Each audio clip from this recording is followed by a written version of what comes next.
Welcome back, honors. So here we are, back again, of course, and we're still talking about fighting the Crusades, right? Now, in class, we left off with the First Crusade being a show of papal authority and Pope Urban calling the Council of Clermont and sending the crusading Christian knights and peasants to Jerusalem to retake the Holy Land. Now, as we talked about in class, this is going to lead to a huge domino effect of terrible, terrible things. Now, first and foremost, the Christians did technically win the First Crusade because they went in, they took Jerusalem back from the Turks, and then they began to, unfortunately, though, on the way through, they massacred Jews and Muslims in large numbers. And we're not talking about there were no prisoners, right? They were taking out people left and right for no particular reason as a show of papal authority. Now, upon further research, I discovered apparently that Pope, write this down somewhere in the launching the Crusades portion, but apparently Pope Urban actually said that killing the infidel is not a sin. Killing anyone who stands against Christianity is not a sin. That a knight is allowed to do whatever he wants for his whole life, but if he takes a journey to the Holy Land, he is allowed to kill anyone he wants, do anything he wants, and his sins are forgiven when he returns home. This turned out troops by the tens of thousands, which is kind of considerably a good reason why the First Crusade was such a and it was over, right? Like the Crusaders just went in and overwhelmed everyone's forces. Now, the Second Crusade is going to stir up, though, because they established, the Christians established four, Crusader states, little states, little small, informal little city-state kind of things around Damascus, around Tripoli, and as well as around Antioch and Jerusalem as well. Now, when one of these states was actually taken out, and it's this one right here called Edessa, it is actually invaded by the Turks. This surprised a lot of the Christians heavily because when they went in, they just took over, considerably took over. But unfortunately, when these states are attacked, the Second Crusade was launched, and it was a massive, massive, massive failure by the crusading knights. Now, they lost Edessa. The Muslims began to take further control of Jerusalem, and they actually took control of Jerusalem back. Now, in the Third Crusade, the Pope once again called for lords to send their vassals, and one of the lords that answered the call, we're going to get to that in a minute, but the Third Crusade was mainly all about the crusading knights trying to invade Egypt. Now, some of you are saying to yourself, wait a minute, if we jump back over here real fast, why are they trying to invade this all the way over here if Jerusalem is over here? Well, think about it.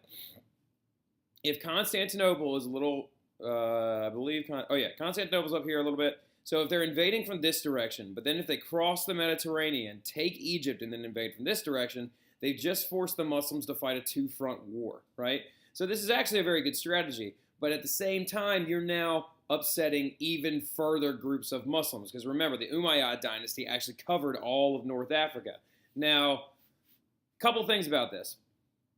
If you look really closely, the Third Crusade and Second Crusade, honestly, kind of became the First and Second Crusade, but not for the Christians, but for the Muslims, right? These Muslim people, these Muslim warriors, were absolutely enraged by the Crusaders during the First Crusade, trying to take out women, children, old men, and just everyone. So they literally answered back with their own call of piety against the Christians, and we're still feeling the effects of it today. Now, Saladin is one of the very, very important leaders of this crusade.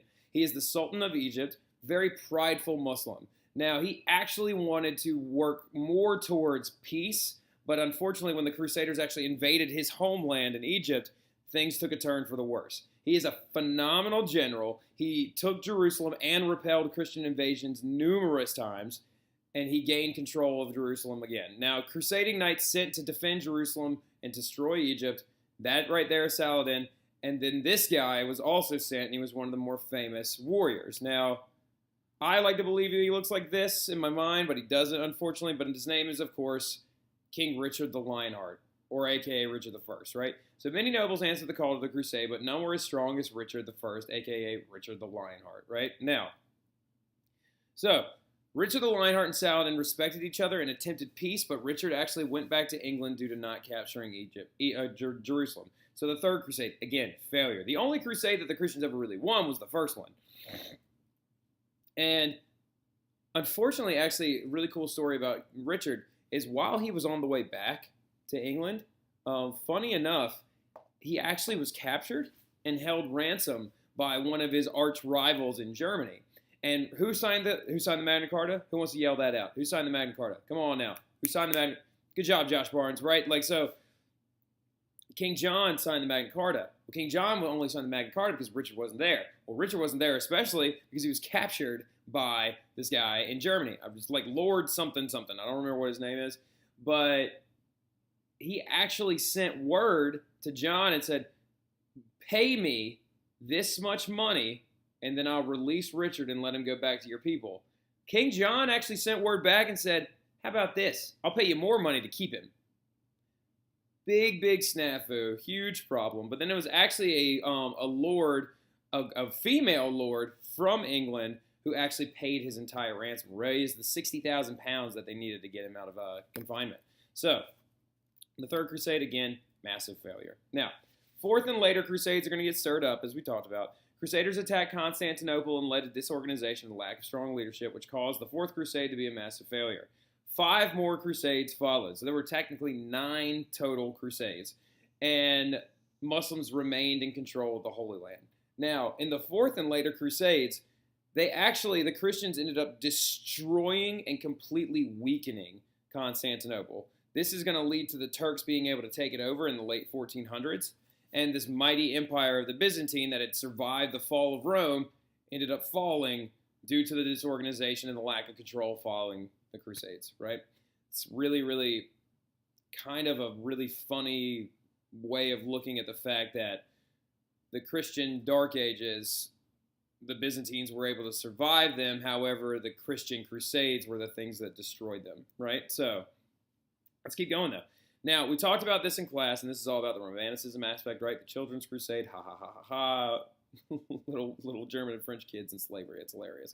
Anyway, now, so the effects of the Crusades. First of all, economic changes. Trade and trade goods increased. Now, remember, cultural diffusion spreads even through war, right? Now, political changes. Some lords, so up underneath political changes, write down just a little snippet somewhere. Kings began to claim more power. And this is mainly because a lot of lords started not coming back to their land after the Crusades because they were, dead. So they led the king taking their land and claiming it for himself, giving the king even more power. So this is going to lead to absolutism in like the later 16th and 17th centuries. Now, social changes also. Christians saw Jews and Muslims as enemies, and the Muslims saw the Christians as invaders, right? So this completely, the big one right here, down here, the social changes one, this affects us still even today. Now, a couple of other things, odd things about the Crusades and different ways of looking at it, because it's not all cut and dry. A lot of people say, this is a show of papal authority. This is a show of this. This is a show of that. Well, let's try to look at it through a little bit of a different lens. So before the First Crusade, nobles constantly fought for land. Urban II, honestly, may have just wanted to unite the nobles in Europe against a common enemy, right? The enemy of my enemy is my what? My friend, right? So it could have been like that because he was losing money in tithes and taxes to a lot of these wars between nobles. One, for example, is the War of the Roses, right? What I want you to do as a little extra assignment with this, make a little subsection after all of this stuff and put War of the Roses and make a summary of it and bring it back in tomorrow, all right? So anyway, Pope Urban also never claimed the Crusaders to be on a holy war, funny enough. He actually said that it was a pilgrimage, hoping the Islams would attack, causing war, even though the Christians went through and just destroyed pretty much everything.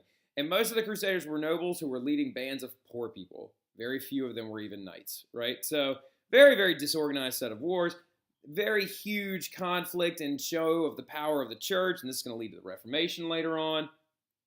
Good stuff, though, right? Now, let's keep going.